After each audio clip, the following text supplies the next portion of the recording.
नमस्कार दोस्तों क्या आप जानते हैं कि जापान ने अपने इतिहास का सबसे बड़ा डिफेंस बजट पास कर दिया है और इसका सीधा कनेक्शन है चाइना, ताइवान और एशिया की सिक्योरिटी से।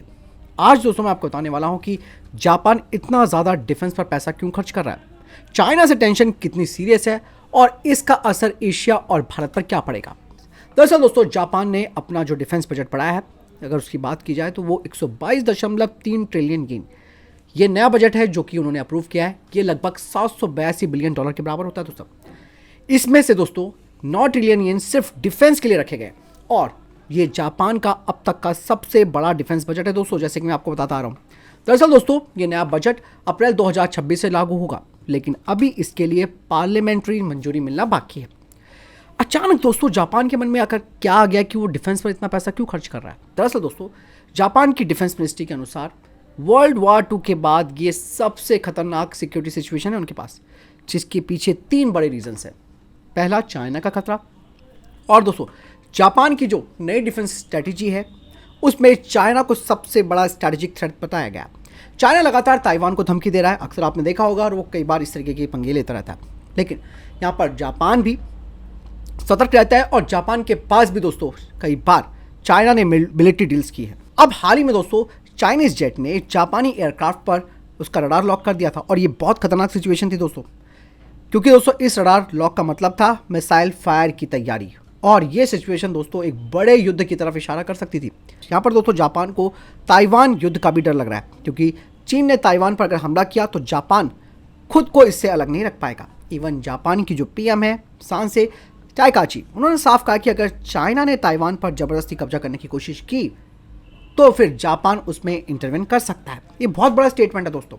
इसके अलावा दोस्तों यूएस का प्रेशर, यानी कि अमेरिका ये चाहता है कि उसके जो एलाइज हैं उनकी जीडीपी कम से कम 2% डिफेंस पर खर्च करें। और इवन दोस्तों जापान ने पहले ही 2027 तक का टारगेट रखा था, लेकिन अब 2026 तक ही 2% टारगेट पूरा करने का उसने वादा कर दिया। जापान किन नए हथियारों को तैयार कर रहा है ये भी जानना जरूरी है। दरअसल दोस्तों जापान अब फ्यूचर वॉरफेयर पर फोकस कर रहा है। यहाँ पर दोस्तों जापान के पास सैनिकों की कमी है, इसीलिए वो ड्रोन और अनमैन्ड वेपन्स पर ज़्यादा खर्च कर रहा है, यानी कि इन्हीं सिस्टम को प्रायोरिटी ज़्यादा दी जा रही है। दूसरा सबसे बड़ा जो इसका जापान का इसमें इन्वेस्टमेंट है वो रहेगा शील्ड कोस्टल डिफेंस सिस्टम में। दरअसल जापान 100 बिलियन येन खर्च करेगा एक नए सिस्टम पर जो होगा शील्ड, यानी कि synchronize hybrid integrated enhance littoral defence, जिसका काम होगा समुद्र से होने वाले किसी भी इन्वेंशन को ड्रोन के जरिए रोकना। टारगेट है मार्च 2028 तक शील्ड सिस्टम तैयार हो जाएगा। अब यहां पर आपके मन में सवाल आ रहा होगा कि क्या जापान की इकोनॉमी पर इसका असर पड़ेगा? तो बिल्कुल हाँ, इसका बहुत बड़ा असर उनकी इकोनॉमी पर पड़ेगा।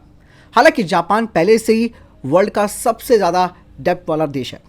डेब्ट जीडीपी रेशो 232%।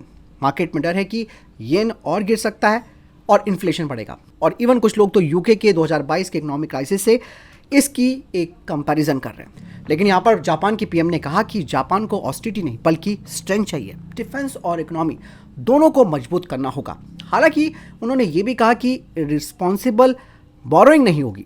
तो अब यहाँ पर दोस्तों जो फाइनल एनालिसिस निकल कर सामने आता है वो ये है कि जापान तेज़ी से मिलिट्री को मजबूत कर रहा है।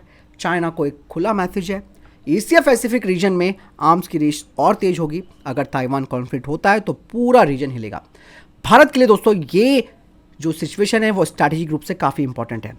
दरअसल दोस्तों अगर यहाँ पर आपको ये लगता है कि एशिया में आने वाला साल बहुत ही क्रिटिकल होने वाला है, तो इसमें आपको क्या लगता है कमेंट सेक्शन में लिखकर तो ज़रूर बताइएगा। साथ ही मैं बताना चाहूँगा कि चाइना ने जिस तरीके से अपनी पॉलिसीज़ को चेंज किया है, भले ही वो भारत के साथ इस वक्त आप देख रहे होंगे कि हमारे साथ उसके रिलेशंस बहुत सॉफ्ट हो गए हैं, दोनों देशों के बीच काफ़ी सारी चीज़ों पे बातचीत शुरू हो गई, लेकिन चाइना का भरोसा नहीं किया जा सकता।